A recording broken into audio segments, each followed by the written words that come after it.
numantak cek sidina Ali anjeun si maripat kumaha eta kunaon cek sidina Ali maripat kulama ku Allah ti Allah ka Allah lainang kula lamun urang hayang maripat moal datang-datang urang hayang jadi wali moal datang-datang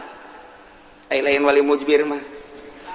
moal bisa geus ulah nyaritakeun kos kitu kuari mah salat nu bagus zahirna batinna bersihan engke ge datang sorangan ulah maksud nyieun kolong nyieun bae bale nu rapi engke teudeun kolong mah aya di aya kolongan atuh aya asal nyieun bale bae aya kolongan ulah maksud nyieun kolong ai balena teu rapi teu lain kolong ngorosot bae teh mah kahandap kudu nyieun bae bale nu rapi kolong mah pasti aya nah urang ge ibadah teh rapihan maripat engke aya sorangan la illallah la ilaha illallah la ilaha illallah la ilaha illallah la ilaha illallah la ilaha illallah la ilaha illallah la ilaha illallah la ilaha illallah la ilaha illallah la ilaha illallah la ilaha illallah la ilaha illallah la ilaha illallah la ilaha illallah la ilaha illallah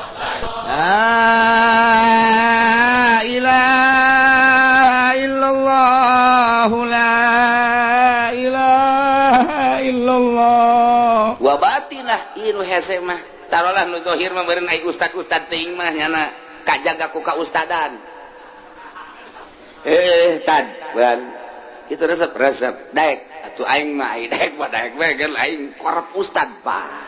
geus lain ka Allah nyana ge sarua lain ka Allah teh ge isharam teh teu meunang Allah berarti teh mah kadeuleu ieu mah lain tuh aing pan ustad budak kumaha cenah lamun aing mah mawa kos kitu eta kos kitu teh geus teu bagus eta jadi nyana teh kahalangan ku kaustadan lain ku Allah jadi nyana mah sieun geus sieun digorengkeun ku manusia lain ku Allah sanajan kos kitu rada deres belah heuladanna rada deres belah daripada diomong di tak ustad ngeboncengan si mbak aing mah karena Allah lillahi ta'ala Allahu akbar ustad tolol aduh Gusti Allah ya sejasa ya sejasa ya jauhan dosa ya urang ya Allah ieu kakarak dosa zahir doang komo dosa batin mah nu nyaho iwati Gusti Allah beuh meureunanan ieu dosa urang ria teh ujub teh takabur teh nu mantak itu dipetakeun teh dosa teh di dieu aya latifatul qalbi di dieu teh aya nafsul lawamah al-lawam al-hawa al-makruh al-ujbu al-ghibah ar-riya az-zulmu al-kidbu al-ghaflah nah eta teh nu kudu dipiceunan lalaunan ku urang bari merenung ka Gusti Allah miceunan laom cuad-cawad ka Gusti Allah miceunan hawa miceunan makruh miceunan ujub terus bae ku urang itu tidak dihandap ka dieu nafsul ammaratu bisu nafsul ammaratu bisu teh naon ieu teh eusina teh nah al bukhlu al hirsu al hasad al jahlu al kibru as-sahwat al godob eta kan kudu dipiceuna ieu penyakit batin teu kumaha miceunanana nya nyaho ge pan encan urang meraktekeunana ge kapan encan nu mantak ketika jol teh urang geus aya tupukar tapakur langsung bae resep jeung teu resep pan eta mah ngaranna syahwat ari geus bakan ku urang diomean ketika aya nu resep dadamelan Allah daek sih tolol kene we teh kiai blon tapakur ku tapakurna teu bener gitu tapi rada deres geus we gitu ketika manggian sakitu bae mantak atuh sanajan kuku bahagia tetep bae ka Allah boga pikiran kieu atuh nyana-nyana urang-urang lantaran jasa sanajan dideleukeun nyana can puguh daekeun jeung dina daekeun ge jaing mah teu maksud kan mantep kan mantep dideleukeun resep eta mah syahwat lah ulah atuh pan urang geus terus-terusan mikiran tafakur jadi aman ketika orang neuleuh di kota nya parutih nya bagus ngalaluis tapi lamun kurang ku nafsu mah bagus amat nafsu kan resep amat nafsu kan tapi lamun kurang dipikir mah jieu atuh nyana-nyana urang-urang kunaon dideleukeun jasana jan dideleukeun nyana can puguh daekeun di bandeu jan dina daekeun ge jaing mah teu maksud deuk naon dideuleuh atuh ngadoraka-doraka saha tadi kota nu boga pikiran kos kitu Ayo coba ya, sabaraha jelema tetet ceuli anu kos kitu bae ge. Ulah Ki Haji ulah lain Ki Haji dah bae lah. Ki Haji na malah bagus sangat jatuh akur jeung nu di imahnya. Tolol tak Ki Haji. Coba ayo. Lumantak aja resep ka kota ge. Ka kota deui lah. Bukan cuci mata. Lain cuci mata ngerebakeun mata. Eta ditinggalkeun wazaru zahirul ismi wa batina. Masya Allah. Yes, saya tinggalkan di urang mah ya bab aurat mah di Indonesia ya di Indonesia saja. Di Arab mah rada deres lah di Arab. Di Arab mah rada deres rada. Mentak eta urang hese jasa ketika tawaf. Satu sisi urang teh dititah tawaf. Satu sisi urang tawaf teh babarengan jeung awewe. Tarolah ai ukuran ka sentuh jeung awewe mah urang bisa taklif ke mazhab lain. Ketika orang teu bisa ngamankeun wudu urang bisa urang taklif ka mazhab Hanafi nu bagus berarti wuduna keneh lantaran eta mah sapaket ngaranna wudu teh jang toab jadi toab jeung wudu sapaket berarti kudu ti wuduna bagi anu ngarti tapi lamun nu teu ngarti wuduna wudu Syafi'i toabna toab Hanafi pembatalanana ja bodoh teh atuh teu naon ja bodoh mah da yang dituduh-tuduh emang bodoh bae bodoh ieu cenah kula mah bodoh nek dibawa ka kuburan bae kieu cenah imah hook tolol bodoh hook teu bisa sapaket mah wudu jeung salat jeung toab sapaket nah kuduna ti wudu heula taklif ka Hanafi kemudian jeung toab namun bisa nah belajar kurang bisa eta mah gampang ketika orang antal jeung awewe gampang tama taklif dia geus ka Hanafi teu batal tapi miceunan resep mah itu budak geulis amat hese. Aduh itu orang Libanon bangun iruna mancung jasa lain babacaan innal afwa wal afiyah subhanallah walhamdulillah wala ilaha illallah wallahu akbar sholatu wassalamu ala rasulillah sallallahu alaihi wasallam Allahumma inni as'alukal afwa wal afiyah wal mu'afatad daimah kuduna mah maca eta endan mancung amatnya iruna bagus tah Masya Allah orang mananya KTP-na orang mana suratan gitu nomor HP-na sabaraha tolol teh budak keur toab kapanggih jeung urang India, kapanggih jeung Pakistan, kapanggih jeung Libanon, kapanggih jeung urang Turki. Urusan toabna mah babari, pembatalanna mah babari, miceunan eta tah resep nu hese. Nah, ieu satu sisi urang dititah, nungguan ulah aya jelema awewe moal aya datang ke irah ge. Eta. Kabarengan urang jeung urang takron yang hideung. Beran hidung janamnya rombongan brus urang aja nya hidungnya bau teh budak tentu dah urang ibadah toab nyarekanan batur malulu heuh sugutan teh hate pan Allah mandelekeun innallaha yanzuru ila suwarikum walaki yanzuru ila qulubikum deh kumaha anu watak hararese jasa urang hayang khusus jasa toab mantak nu bagus batu tungkul we toab teh urang peureuh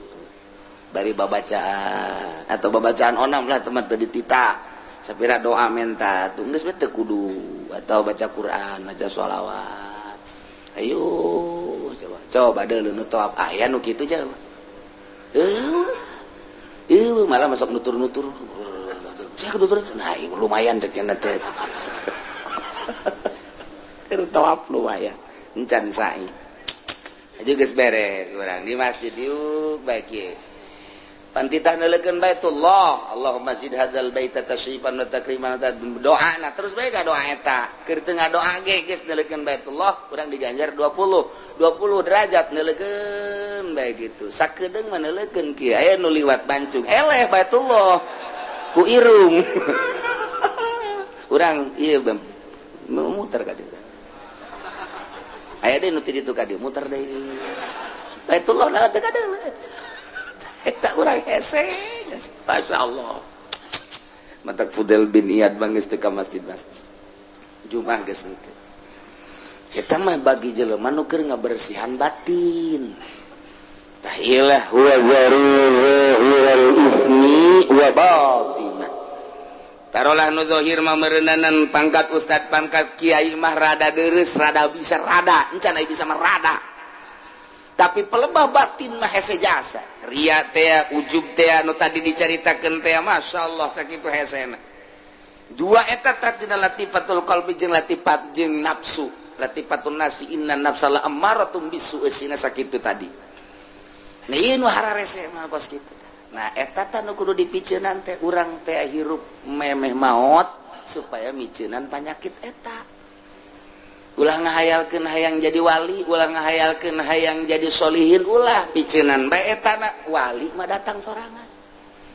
Ketika Kangjeng Nabi Musa hayang kapanggih jeung Allah ese jasa. Hese Kangjeng Nabi Musa teh hayang kapanggih jeung Allah. Datang ka menta kapan Kangjeng Nabi Musa maka Gusti Allah hayang kapanggih jeung Gusti teh kapanggih-panggih. Hese. Sakalina Gusti Allah deuk manggihan Kangjeng Nabi Musa. Kangjeng Nabi Musa maksudna deuk dibere kapanggih jeung Gusti Allah di Gunung Tursina. Syarat-syarat teh loba jasa. Hiji puasa heula 40 poe. Dua kudu miceunan segala rupa nu aya di awak. Baju ulah leuwih ti hiji bae Musa. Teu meunang kapanggih jeung jelema selama 40 poe. Eta teh riadoh Kangjeng Nabi Musa, sagede Kangjeng Nabi Musa nu dipilih ku Gusti Allah, hayang kapanggih jeung Gusti Allah, syaratna loba jasa jeung hese. Ketika kapanggih jeung Gusti Allah teu kuateun Kangjeng Nabi kharra saiko. Ngusruk Kangjeng Nabi Musa. Tapi Kangjeng Nabi urang mah teu hayang kapanggih jeung Gusti Allah. Gusti abdi mah kumaha Gusti bae jadi ciptakeun teh ku Gusti abdi mah nu penting mah abdi mah ngalaksanakeun parentah-parentah Gusti ngajauhan larangan Gusti instruksi ti Gusti titah nyampekeun ka umat ku abdi bakal disampai-sampaikeun kitu bae abdi mah Gusti teu hayang kapanggih jeung Gusti Allah. Jol dijemput ku malaikat Jibril dibawakeun buruk dibersihan heula naik cek Jibril deuk dibawa ka mana teu nanyakeun kitu Kangjeng Nabi mah deuk dibawa ka mana deuk kumaha henteu dipapakeun ku malaikat Jibril jeung ku malaikat Mikail mawa ke buruk naik berangkat datang ka Masjidil Aqsa sugan nanyakeun Kangjeng Nabi deuk dibawa ka mana henteu gerak Allah bae mah datang ka dieu turun cek malaikat Jibril turun salat imaman Allahu Akbar nabi-nabi jeung rasul ngamakmum di tukang nanyakeun teh Kangjeng Nabi deuk dibawa ka mana henteu beres naik cek Kangjeng cek malaikat Jibril hayo berangkat ka luhur naik ka langit ka hiji nanya teh Kangjeng Nabi deuk dibawa ka mana henteu janu ditanya sama malaikat Jibril man hada saya ada Muhammad apa geus saya ieu instruksi geus saya ente ana Jibril aya teh di barengan Muhammad geus dibere izin geus naik Kangjeng Nabi na ditanya henteu Kangjeng Nabi mah nanya doang aya teh saha aya di mana henteu nanyakeun deuk dibawa ka mana henteu teu boga maksud tah urang ibadah teh titah nuturkeun kos kitu ulah hayang kapanggih jeung Allah ai salat henteu tolol teh coba pakai udeng-udeng pakai jubah deuk ka mana deuk ka Allah woi zohor moal aing moal zohor geus liwat aing mah zohor syariat mah kos kitu mah aing mah geus datang ka hakikat waduh ranteh habak bebeutkeun lain kita iya beda Kangjeng Nabi Musa dipanggil ku Gusti Allah setelah hayang teu kuateun Kangjeng Nabi Musa Kangjeng Nabi urang mah tenang bae sebab naon teu hayang ngan ngalaksanakeun parentahanana begitu datang ka Sidratil Muntaha malaikat Jibril mah teu kuat cek Kangjeng Nabi Jibril atuh bareng jata tarina bareng lain wilayah kula mah ngan datang ka dieu doang cek malaikat Jibril naik we ka ditu kula mah ajur cek nya jadi ulah sok haju ngeleuwihan wilayah ulah sing hade wilayah tadi geus satu cek balik cek Kangjeng Nabi tungguan we di dah naik Kangjeng Nabi mah sorangan zat berarti luhur jasa Kangjeng Nabi pangkat dibandingkeun malaikat Jibril ge sugan hayang henteu jata mah dibawa ku Gusti Allah teh nu mantak cek Sidina Ali ai anjeun si maripat kumaha eta kunaon cek Sidina Ali maripat kula mah ku Allah ti Allah ka Allah lainang kula lamun urang hayang maripat moal datang-datang urang hayang jadi wali moal datang-datang ai lain wali mujbir mah moal bisa geus ulah nyaritakeun kos kitu kuari mah salat nu bagus zahirna batinna bersihan engke ge datang sorangan ulah maksud nyieun kolong nyieun bae bale nu rapi engke teu kolong mah aya Jiji aya kolongan atuh aya asal jin bale be kolongan. Ulah maksudieun kolong ai balena teu rapi. Itu lain kolong ngorosot bae mah kahandap. Mun menyeun bae bale nu rapi kolong mah pasti aya. Nah, urang ge ibadah teh rapihan maripat engke aya sorangan. Ulah dihayalkeun mantap kamari jelema cenah hayang jasa manggihan Lailatul Qadar datang ka kiamat moal. Teu bisa dihayang-hayang, diintip emangna si Mbah diintip. Intip Lailatul Qadar cenah di lapangan. Lapangan mana? Citra. Ya Allah. Intip Lailatul Qadar di Citra sia mah. Waduh. Atuh kapanggih teh mangke. Jeung naon? BH teh mah. Ulah dihayal Lailatul Qadar ulah dihayal-hayal. Hayang mah hayang bae ngan ulah dihayal-hayal. Atuh bersihan bae batin Lailatul Qadar mah datang sorangan. Da Lailatul Qadar mah terus bae diturunkeun jeung kapanggihna jeung jelema nu bersih daripada urang ngahayal-ngahayal ulah. Engke ge Lailatul Qadar waliullah kapanggih jeung Lailatul Qadarna beda-beda. Aya nu keur salat, aya nu keur di kamar, aya nu keur maca Quran, aya nu keur ngobrol, aya nu keur diuk bae, aya nu keur di jalan. Atuh kumaha bae teh Gusti Allah nu mere. Anu penting bersih hate. Ai urang mah aya hate teh dibersihan, aya Lailatul Qadarna diintip. Oh, blow on. Bersihan batin Lailatul Qadarna ulah dihayal-hayal asal batin bersih bae Lailatul Qadar menyorot ka urang. Sesuai jeung kebersihan urang. Tuh, nu mantak Kangjeng Nabi mah teu hayangan kapanggih jeung Allah dibere dengan mudah kuat. Kangjeng Nabi Musa mah hayang jasa kapanggih jeung Allah, lillah ka kapanggih jeung make syarat.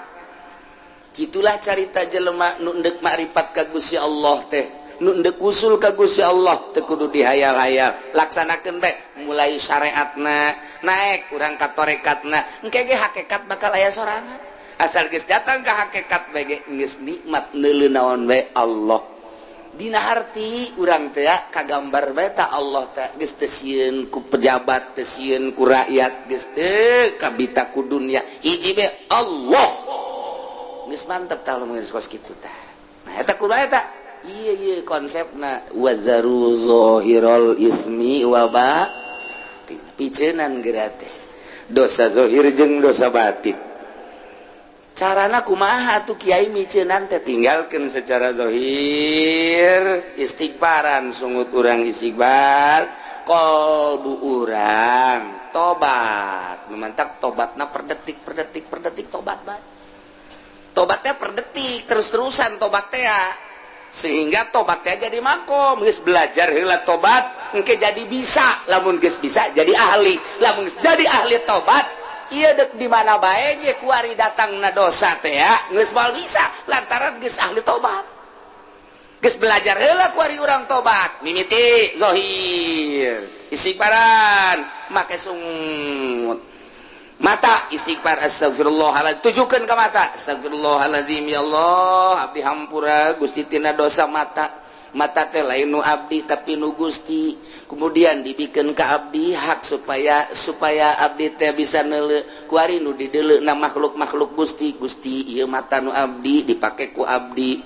ieu mata nu Gusti dipakekeun ka abdi hakna sakadar neuleuh nu dideleukna ieu makhluk Gusti hampura Gusti tina dosa mata lantaran abdi neuleuh ka makhluk Gusti poho ka Gusti sebagai nu bogana geus encan urang tah tobat kos kitu encan atuh di mana menang Lailatul Qadarna moal bisa hiji terus we per detik hampura Gusti eta mah teu kudu di masjid teu kudu di masjid tah kos kitu mah di jalan di mobil terus bae urang keur naik mobil di hareup teh neuleuh awewe di sisi jalan putih amat teh pingpingna ya Allah dosa langsung astagfirullahalazim sugan bae di hareup aya nu leuwih ti kitu tolong lain tobat blot astagfirullahalazim Gusti mata abdi cikeneh pake neuleuh awewe aya hasrat Gusti hampura Gusti ieu mata teh lain nu abdi nu Gusti engke bakal dibalikeun ka Gusti ku Gusti bakal ditanya eta nu aing dipake naon ku sia cikeneh abdi neuleuh makhluk Gusti pohoan ka Gusti abdi ciptaan Gusti mata ciptaan Gusti neuleuhna ieu hawa nafsu abdi nu dideuleuh makhluk Gusti abdi resepna hawa nafsu abdi hampura Gusti moal kaburuna naon asana urang lamun kos kitu bae tah moal kaburu geus moal kaburu bae imah lain kitu sia atuh dihareup wah galauna kenceng teh kunaon loba jelema teh mantep tah heureuh hese cuci mata heula aja dideuleukeun urang cak Allah teh ayeuna naonan sia paneta mata nu aing engke sia bakal balik ka aing ku aing ditanya sia aduh sia lamun teu tobat tah eta entak ye wazaru zahirul ismi wa batin carana kumaha ninggalkeun tobat sanggeus teh urang ninggalkeun secara zahir tobat sakumaha tadi kuari ceuli ya Allah ya Rabbi astagfirullahalazim ceuli abdi hampura ieu ceuli teh nu Gusti lain nu abdi ulah pajar nu urang nu Allah nu mentak ke ku Allah teh dibere ngadenge ke ku Allah dibere torek atuh nu Allah ieu itu mah Allah bae kadang-kadang urang mah atuh ieu kulantaran torek bae ka rumah sakit geus puyeng jasa pohon ka Allahna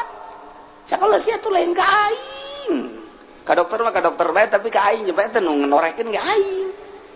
nu norekeun sia teh aing nu mata ku aing ditorekeun sia ngadengkeun musik malulu jaipongan sagala naon sugan bae sia inget tah ku aing ditorekeun sia aya sia ka dokter tah tapi ka aing dikorek-korek ku dokter dibere obat cager cak Allah teh cager lain nang dokter nang Allah cak Allah teh korek-korek dikorek-korek kudu moal cager sia ku aing terus aing mah ditorekeun eta kepaeh sia atuh kumaha Allah bae ngan urang mah teu nyaho bae jeung urang mah loba demo ka Allah teh tungtuna mah ngomong Gusti jabatur mah can tarorek aya abdi kunaon ditorekeun Gusti asana teu adil jeung sia jebut teu adil ka aing cak Allah dengan dak rame jasa ieu ribuan jelema jutaan jelema mohon ka Gusti Allah Allah nama biasa bae maha sagala-galan teh Gusti ieu ceuli nu Gusti haju diwikeun ka abdi hak pake nah abdi ngadengekeun suara-suara makhluk Gusti hampura Gusti ieu ceuli dipake ngadengekeun suara makhluk Gusti poho ka Gusti sebagai penciptana janu Gusti pan hampura Gusti besi aya naon gitu dedengan nuku Gusti teu di kitu teu dimeunangkeun hampura pan urang mah teu kitu gedekeun dak suling teh kadang suling aing merdu jasa suling calon presiden coba tah gedekeun aduh presiden orang boga gitar mantep jasa masyaallah suling aya di nyana gitar aya di nyana dek mimpin negara boga gitar boga suling boga organ segala rupa mantep jasa ieu satuju jasa lah urang mah geus nyana bae jadi presiden lah ha irung guari hampura Gusti irung nu Gusti teh irung loba jelema anu dioperasi polip irungna lantaran aya gangguan nah ieu abdi mah normal Gusti pake ngambean oksigen Gusti di samping oksigen Gusti ieu teh pake ngambean sagala aambean nu sengit nu bau jeung sagala rupa Gusti ieu teh nu Gusti hampura mun abdi poho ka Gusti sebagai penciptana zaru zahirul ismi wa batinah mulai ieu endek wa batinah teh kikituan heula teh hese eta kos kitu teh hese hiji-hiji terus ka sungut terus ka beteng terus ka dubur terus ka kubul terus ka suku hampura Gusti ieu suku teh pake lelengkahan bae duh ieu ngalengkahna ge ieu sabenerna mah tanah gati Gusti anu ku abdi dilengkahan taneuh Gusti Allah ya Rabbi Gusti hampura abdi ngalengkah di luhur taneuh Gusti besi ieu lelengkahan abdi teh sesuai jeung aturan Gusti hampura tah eta teh lain di masjid keur lempang keur diuk terus bae tah urang belajar ngaranna engke lamun terus-terusan bakalna bisa engke lamun geus bisa urang jadi ahli lamun geus ahli tobat teh jadi makom mulai urang boga makom tobat ngaranna nah di dinya dosa naon bae langsung bae ka istighfaran ku urang tek astagfirullah urang mah aya bae lantaran urang mah lain nabi mah maksum moal aya dosa urang mah jelema biasa aya ngan urang teh dititah tobat tubu ilallahi taubatan nasuha sehingga tobat teh jadi makom ngeunaheun urang teh kulantaran boga loba tobat terus bae keur lempang keur di mobil keur diuk keur sare gedeg sare terus bae urang mah tobat ka Gusti astagfirullahalazim nginget tadi teh hampura lain deui ke salat na ge ngeunaheun geura ge lantaran geus eueuh dosa nu ngahalangan kana ngeunahna salat eta adalah dosa. Ketika eueuh dosa salat hampang. Allahu akbar. Bismillahirrahmanirrahim. Sami Allahu akbar. Ku hampang-hampangna zuhur ge 2 rakaat.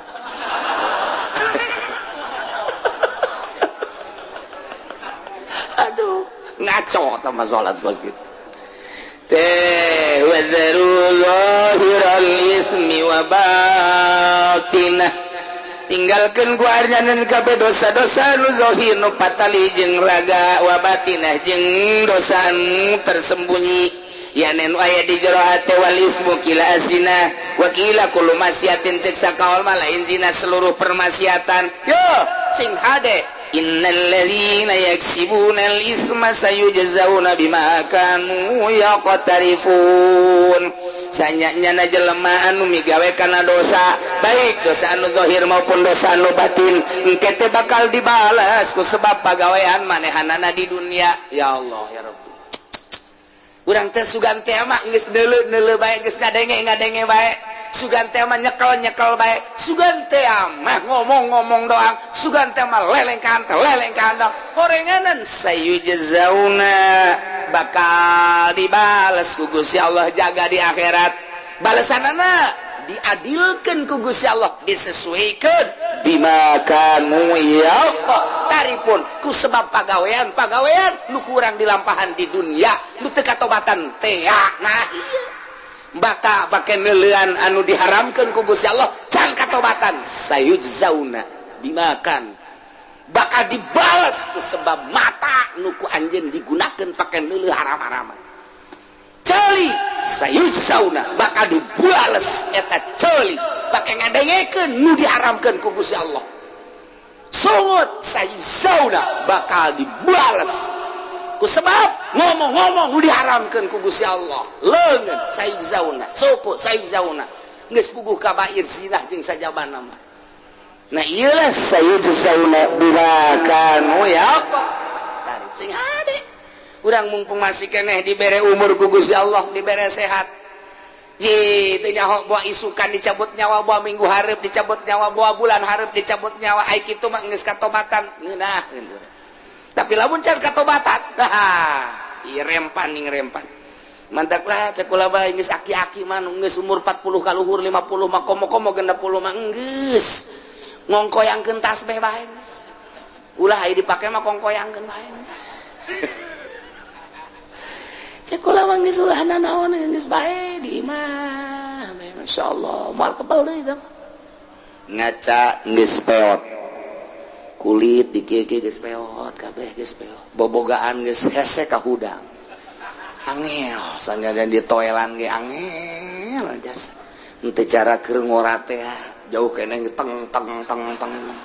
kabelah eta ieu mah sing hade yang sare paeh berarti teh sebab bobogaan geus ngajakan paeh tah ieu barang aja guari atuh jaya geus huisan kabeh bahkan huis teh lain di hulu bae bareng leuleuh ka handap jaya nu handap ge huisan huis teh geus ka handap-handap berarti kan geus kolot jasa. Ya Allah ya Rabbi juneuleuh ka pamajikanna naon ini kurang nu dihandap huisan teh wah itu tanya-tanya lain cobain lu wah nu kos kitu mah lain kudu ditanya pake si dinina hebat deh tah eta urang geus kos eta sadar berarti urang geus kos eta maning ibadah konsisten urang ayeuna mah geus asal isuk-isuk jam 7 kacai jam 8 tawa jam 9 duha lah jangan semal kebal deui salat duha 8 rakaat usolli sunat 2 rakaat ulah 8 rakaat sekaligus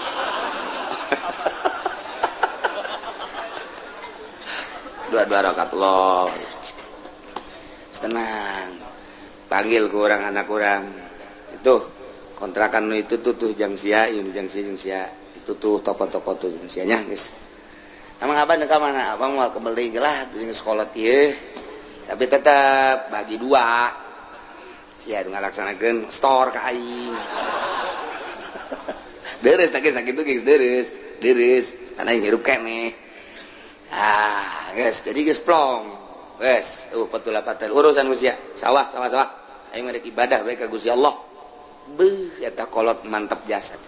hebat jasad mah kolot gas maghrib maca Quran atawa maca sholawat datang ka Isya ulah balik di masjid sakedeung ti maghrib ka Isya kuat kebalik blow on teh si kolot acara TV cara kiai eta sih di kolot mah papegatan mantang naon jeung TV papegatan isin ke lamun dihudangkeun ti kubur engke TV ti tadi panggul pan isin jadi isin urang ya Allah geus kolot-kolot nyambongkok pan panggul TV cak tetangga-tetangga ge eta naon lah sia kalau teh nyawa bae kunaon teh dibangun aing resep jasa baheula ieu TV ieu ka bawa bae wae geus dipiceunan ge nempel deui cak pan teu kudu ditaja sama ku malaikat karesepna berarti TV isin daripada engke di akhirat urang dibang baluhan TV paling ti kuari papegatan jeung TV ya Allah ya Rabbi naon ngeunahna siti baheula nonton sinetron nonton film jeung sajabana jasa kikituna keneh bae urang dilalagaku nu kos kararitu atuh mani di ka Allah keun geus aing mah kuari lah tas magrib moal keluar aing mah geus datang ka Isya maca sholawat tungkul ngacai daripada nonton TV mending ngacai geus saya ngomong dengan HSP geus lah udang-udang jam 12 Isya tak insan dia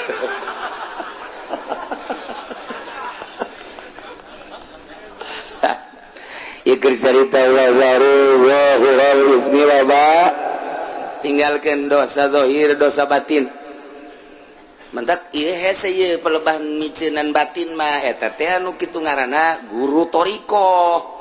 lamun zahir mah guru syariat lah babari tah mah syariat ge geus ngalaksanakeun tah mah nitahan si hade tapi pelebah batin mah ieu mah ngaranna guru toriko eta mah kudu dibenturan ku zikir kudu aya tafakur jeung kudu aya muraqabah mulai kalau mun geus kos kitu kakarak urang api lain kege ka dosa-dosa geus api lain teu hayang sebab naon kadeleuna eta teh ku syahwat ngeunah tapi kapan ingat beuh eta teh seuneu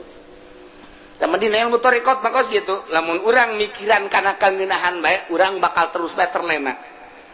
kudu kumaha tuh nah urang lamun deuk dahar teh ulah mikiran ngeunahna ceuk ahli tarekat mah kudu mikiran naon kaluarna hatina kaluar kumaha eta nu kaluar ti bujur bagus tah depan jorek daging ayam daging domba opor segala rupa ngeunah amat tapi ieu lamun geus asup ka beuteung bae mules kaluar nah jore amat naon bedana nu kaluar ti dieu jeung nu deuk diasupkeun eta keneh mulai tak urang moal pati hayang mun basi keneh hayang keneh bae teundeun habak kotoran di dinya di sisi akur teh sabenerna mah orang mencari ilmu tarekat teh kos gitu jadi hese mentak atuh kiai kuari jelema kuari norekat najala eta mah norekat zikir doang manya bu guru zikir tarekat main limbah nya aing mah ahli tarekat ngalimbah geus ku guru tarekat di mana di Jawa Timur kuari main partai ting bating eueuh ti dituna nu main tarekat kudu main partai eueuh sebab eta mah hahala pan ai tarekat mah ninggalkeun urusan dunia deuk Allah ai partai nu mantap lamun aya kiai ngomong-ngomong tarekat haju nyana hancur di partai kalian salah jeung aturan teh geus kitu teh salah jeung aturan lain lalagan salah besinya panasaran tidak datang ka dieu dia kumaha dia diajak dahar ku aing salah teh geus kitu teh tah mawani tuh manta ku ari mah ahli tarekat malah geus ngaijazahkeun mursyid berarti kan mursyid kan guru tarekat mah ngaranna mursyid geus beres menang sabulan teh dipanggil sia murid aingnya ieu mah ku ari keur ngadukung Partai Demokrat sia ada sia kudu nurut ka guru pan sia aing teh guru sia teu meunang dina tarekat mah teu akur jeung guru awas ya disapa sia kan aing mah guru tarekat jadi puyang kieu aing puyang aing mah tuh salah tak guru torekat teh tampiling murisid kos gitu lain gitu tentrem malah nganasehatan ulah pati resep teuing ka dunianya guru tarekat bakos gitu aja itu dunia kemana ge ka dieu geun yang mama kasubur geun abad guru tarekat kos gitu ieu salah bae guru tarekat teh layakna di stop heulanan aya dunia nu aya ka masjidkeun ka musolakeun majelis taklim pasantren ayo kita sarukeun besi kaburu pae eta bener tah ketika ngabangun pasantren nu batur bendunya sia teu ngarti maksud pasantren teh lain batur anjing goblok sia guru tarekat belon deui bae dihayangna ka nyana bae ulah ka batur ih jelema tolol coba tak hese dagang nu mursid teh geus ulah guguru heulanan ku ari mah deuleuh heula jelemana zikir teh berarti zikir biasa bae heulana nah ieu maksudna naon ieu tati tahwazaru zahirul ismi wa batina keur zahirul ismi mah babari tapi wa batina ieu nu hese ieu masyaallah capek jasa udang dipeting teh kuarina pakuran nu ditapakuran teh nikmat-nikmat ti Gusti Allah mulai urang tafakur nikmat nu dibikeun ka urang dibikeun ka makhluk-makhluk maha sagala-gala Gusti tafakur urang ka makhluk Gusti para rasul para nabi nu geus bararisaan jasa ngalempeng-lempengkeun hate tapakuran ku urang Ahmad tapakuran Muhammad luar biasa tama Gusti abeh naon abeh nyurup ka diri urang abeh nyurup urang teh napakuran Kangjeng Nabi lain salam-salam haju menang berkat lain Assalamu alayka zainal anbiya ya assalamu alayka Assalamu alayka asqal asqiya ya assalamu alayka Assalamu alayka asqal asqiya ya assalamu alayka min rabbis samai beres balik berkat na aya cek aji podol sial kaing di bae asana ieu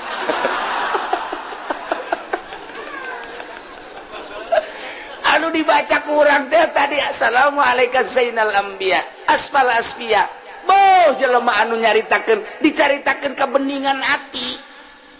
lamun teu ditapakuran bahasa-bahasa eta atuh kaberkat bae lupatna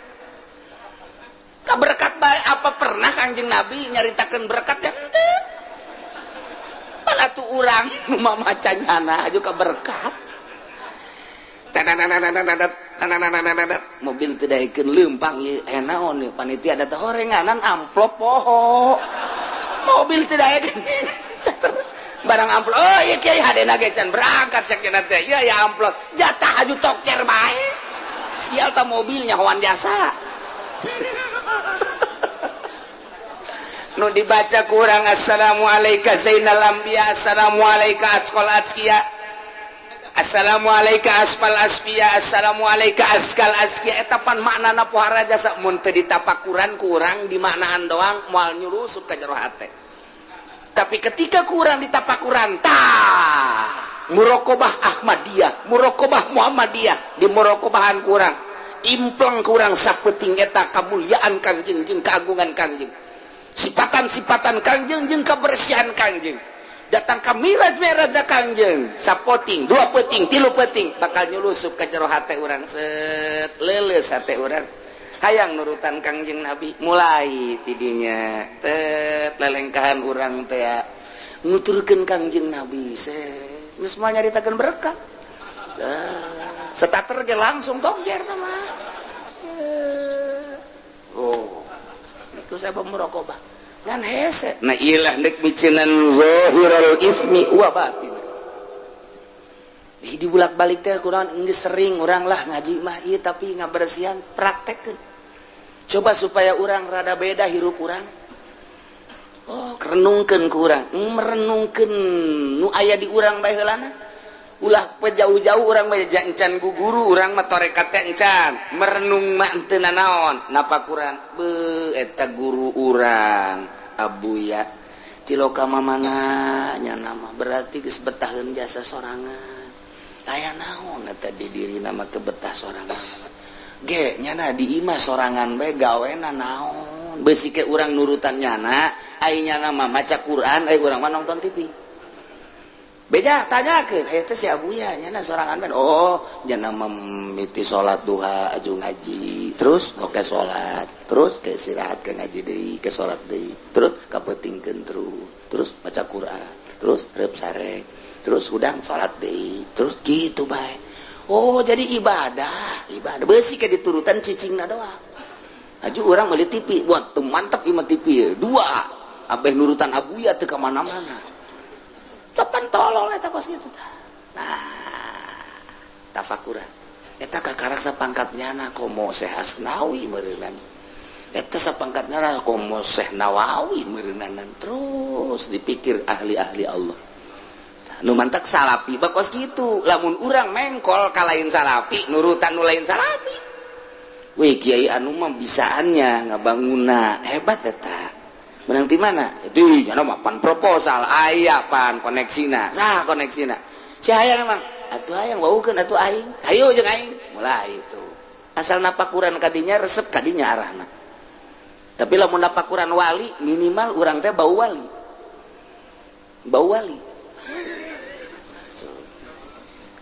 digusar digeser nah ieu urang mah keur carita wa zaru zahiral ismi wa batinah urah resep dunia lalaunan moal bisa sekaligus ulah resep kepemimpinan hubur riasa lalaunan gelananan lamun urang resep jadi pamimpin cilaka begitu urang nyalateun aing asana jadi imam sebab aing kolot efek henteu sial geus goblok aing udang-udang geus pasang nya kolot teu ditunjuk jadi imam tolol mulai ngomong dak engke deui nyalateun nu kolot itu jadi imam mulai budak tolol sia mah teu nyahoeun meureunana hubur riasa tapi lamun eueuh hubur riasa mah ji atuh keur ditunjuk bae alhamdulillah keur henteu na bae sapiraha neangan ganjaran jeung sholawat ngarentet deui bae di polisial cenah ka aing deui bae aduh Gusti Allah nu agung teh eta sapira ieu menangan ridho Allah bebas-bebasan bae Masya Allah malah mah aya embung di jero hate teh lantaran teu aya resep nu mantak lamun teu aya resep malah diangkat man tawaddu rafa'ullah lamun jelema tawadu diangkat ku Gusti Allah gara-gara urang henteu tawadu dibebaskeun ku Gusti Allah eta tah micenan hubna tah micenan hubur riasa ketika urang hubur dunia laleupasan bae dunia laleupasan bae ngariung maksudna dunia ceramah maksudna dunia silaturahmi maksudna dunia bergaul maksudna dunia leupas teu ngawujud tapi ketika dikallahkeun aing mah ka Allah bae silaturahmi karena Allah ceramah karena Allah ngariung karena Allah kukumpulan karena Allah dunia nyaremparkeun kos kitu dunia mah asal kurang diembung-embung dunia teh nyamperkeun kurang dihayang-hayang dunia mah leupas tah cenah ku aing dek diembung-embung dunia coba hayang nyaho kumpul henteu barang ku nyana diembung-embung teh teu kumpul-kumpul babeja aing jak geus embung ka dunia pan teu kumpul-kumpul atuh diembungan atuh aju ku nu diana henteu atuh pas pan sia embung ada dunia aju dunia da eueuh atuh pas eta di lagi embung aing maksudnya lain gitu embung sote supaya kumpul atuh bohong berarti tah ieu mah embungna teh bohong atuh Allah ge maha uningan goblok sia cek Allah teh embung ge hayang sebenarnya mah jadi teh ilas embungna nu beneran dunia bakal datang jadina datang na ge nya mah geus tersepeun ieu nya teh cobaan ti Gusti Allah sia bener henteu embungna dicoba ku Gusti Allah lamun jelema nu embungna lalagaan dunia teh dieuweulkeun ketika diayakeun serinyana atuh bohong berarti jadi mah dunia una embung datang dunia dicoba ku Gusti Allah Masya Allah mantap sia deh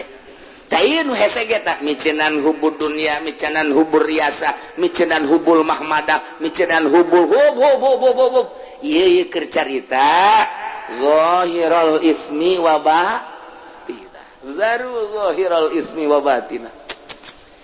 Masya Allah hese jasa tinggalkan gara dosa nu zahir gampang tapi dosa nu batin ieu nu paling hese mati mimiti ria ujub takabur hubul jahubur riasa hubul hubub eta penyakit ngaranna